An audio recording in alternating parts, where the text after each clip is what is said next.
ఉదయాన్నే 7 గంటలకి మా హస్బెండ్ డ్యూటీకి వెళ్ళిపోయారు. టిఫిన్ కూడా చెయ్యకుండా.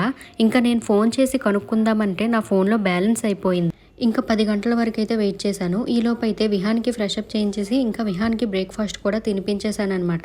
ఇంకా ఆయన రాలేదని చెప్పి ఎదురింటి ఆవిడ దగ్గరైతే ఫోన్ తీసుకొని ఇంకా ఫోన్ చేశాను. ఫోన్ చేస్తే తనేమో లేట్ అవుతది. ఇంకా వర్కింగ్ అయితే చాలా ఉంది అని చెప్పారు.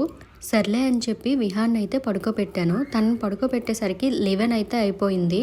సో ఇంకా నేను టిఫిన్ ప్రిపేర్ చేసుకొని తినేసాను. తర్వాత ఇంట్లో పనులన్నీ చేసేసాను. ఇంతలోపు మా హస్బెండ్ అయితే ఫోన్ చేశారు. ఫోన్ చేసి చికెన్ గానీ, ఫిష్ గానీ తెస్తాను. నువ్వు ఈలోపు మసాలా అయితే ప్రిపేర్ చేసి ఉంచేసుకో అని చెప్పారనమాట. నేను అన్నీ తక్కువ ప్రిపేర్ చేశాననమాట. అంటే మసాలా అనేది ఇద్దరమే కదా, ఎప్పుడు తక్కువ కర్రీ తెచ్చుకుంటాం కాబట్టి నేను తక్కువ మసాలా ప్రిపేర్ చేశాను. కానీ మా హస్బెండ్ వచ్చేసరికి 1:30 అయిపోయింది.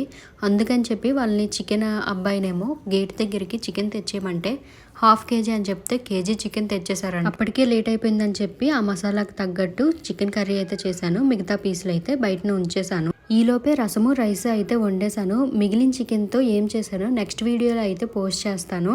సో వీడియో నచ్చితే లైక్ చేయండి, షేర్ చేయండి అండ్ సబ్స్క్రైబ్ మాత్రం చేసుకోవడం మర్చిపోకండి. ఇంకో వీడియోతో మళ్ళీ కలుద్దాం. Until then bye bye.